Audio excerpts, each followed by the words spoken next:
Without showing us the writing on the panel, he drops in the chalk just for theatrical effect.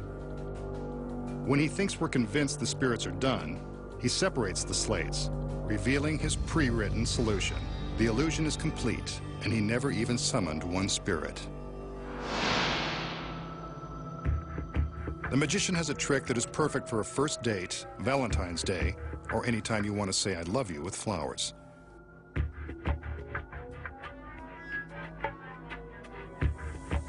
All he needs are a beautiful girl in extremely tight pants, and of course, a rose. She just happens to have one on that old-fashioned cigarette tray. Gotta love a girl who doesn't smoke and brings her own flower. In Hollywood, she's a total catch. Well, the magician has the flower and the girl. Now, what does he have in mind? From the look on her face, you can tell that she hopes his intentions are honorable.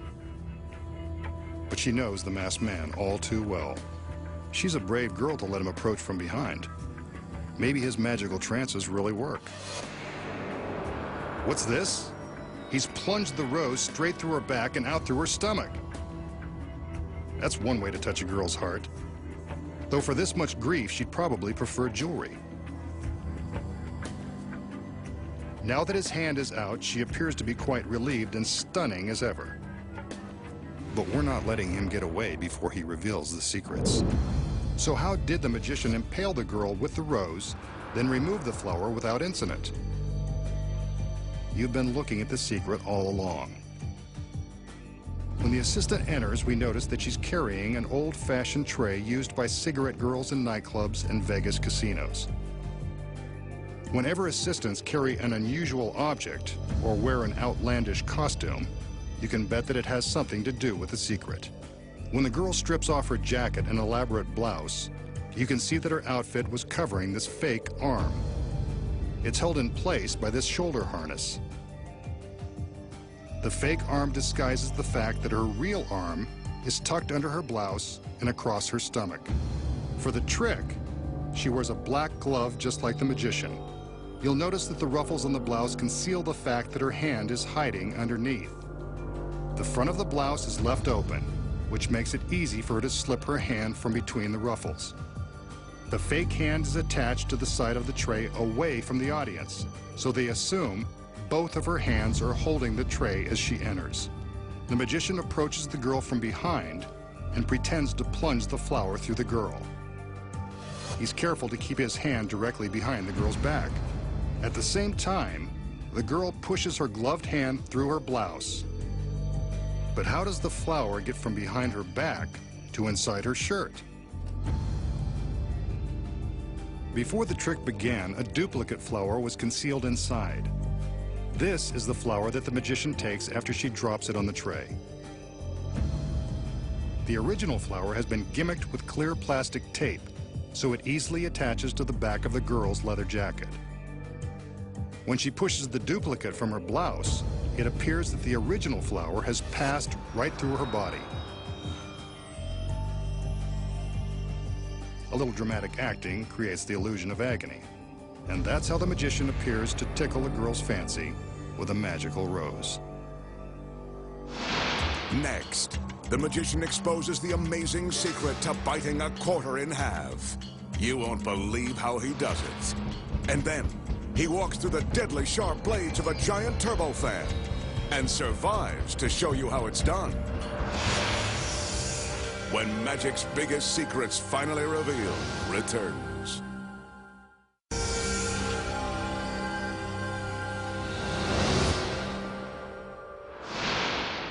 Next, the magician will attempt a little close-up magic using an ordinary quarter. In case you're wondering, this authentic quarter is legal tender for all debts, public and private. The magician places the quarter into his mouth and appears to be taking a bite out of it. Take a closer look. Those are genuine teeth marks. That's one way to get your minerals and your money's worth at the same time. Now watch. He spits, he scores. The quarter is back in one piece. A neat trick for less than $1. So how does the magician bite a chunk out of the quarter, especially when we can't even see his teeth? And does he really spit the missing piece back out, restoring the quarter in front of our eyes? I wouldn't bet on it. Not even 25 cents. Here's the secret. The real quarter has been rigged to bend, then spring back into place.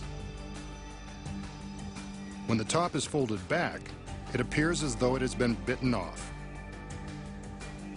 Here we see that when it looks like he's taking a bite, he's merely using his mouth to fold the coin, hiding the top part behind the bottom section. See, there's the folded piece. When he appears to spit the missing chunk and restore the quarter, he's simply releasing his thumb and allowing the top half to spring back into place. Ka-ching!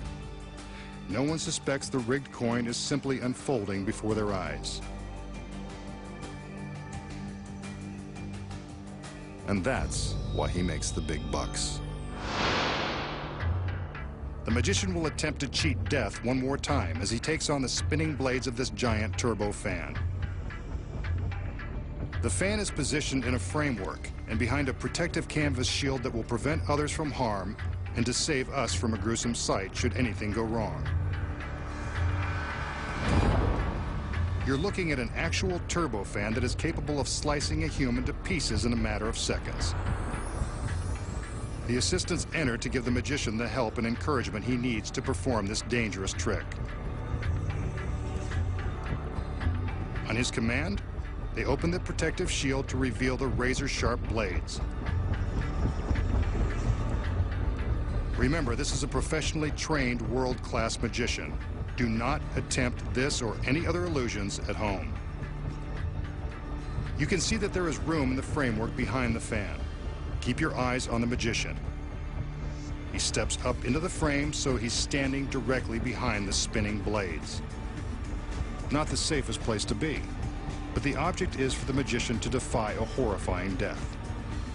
The assistants close the shield and bolt it into place, carefully sealing the canvas.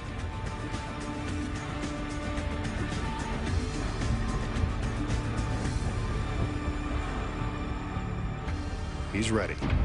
There go the lights. And there he is, still standing behind the deadly blades.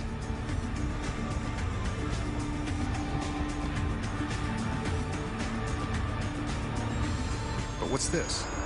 He seems to be pushing his hand through the spinning blades and out of the canvas shield. Yet the turbo fan is still spinning.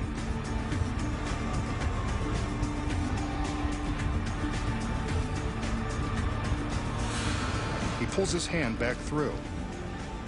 I must be seeing things because that is impossible.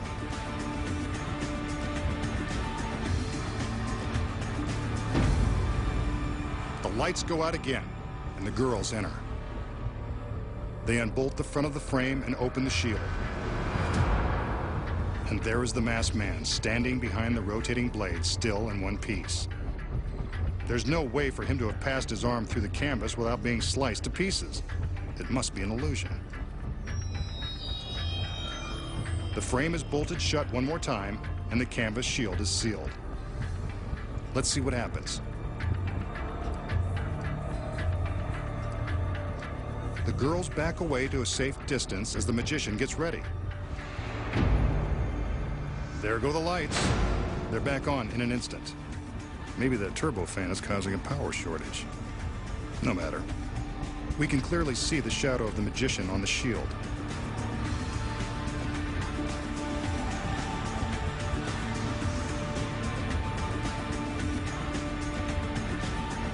But that's not a shadow.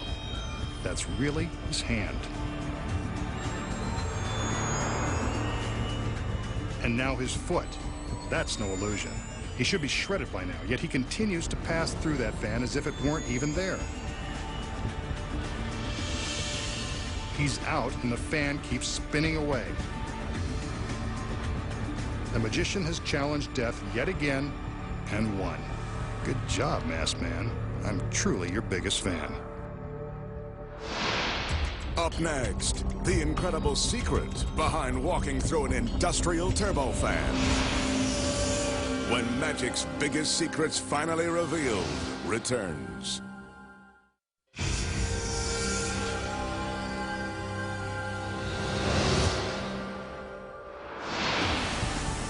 We just saw the masked magician walk through the spinning blades of an industrial turbofan and survive.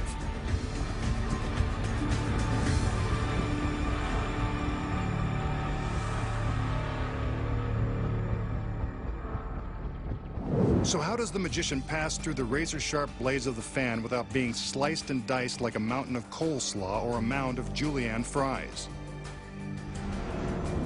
The secret is a matter of mechanics and split-second timing. First of all, the blades of the fan are real and they are very sharp. But you know by now that when a magician prevents you from seeing something, that something is the secret. But he's not making the magic happen. This guy is. From this angle, we can see that the frame around the fan is built to allow the fan to slide back and forth. When the stagehand pulls on the cables, a concealed pulley system moves the fan closer to or further from the canvas.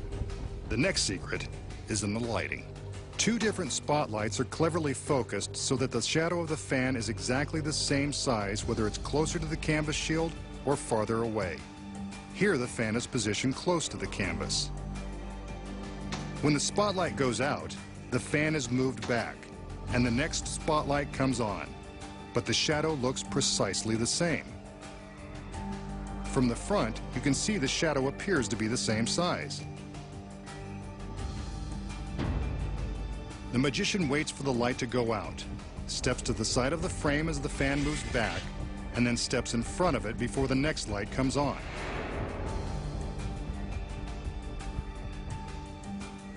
Now that he is in front of the fan, he can safely pass his hand through the center seam without harm. The shadow makes it look like his arm is crossing the dangerous blades.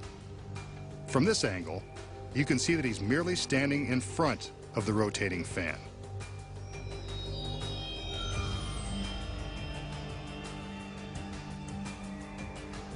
See? No danger at all, as long as he doesn't lean back. But how did he get back behind the revolving blades by the time the frame was opened? Simple. When the light goes out, he just steps to the side and reverses the process when the fan slides forward. The lights come back on, and he looks like he's standing exactly where he started. Then it all happens again one more time.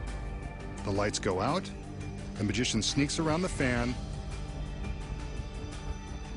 and when the lights come back on, he splits the seam and steps through. The audience thinks he's magically walking through the twirling fan.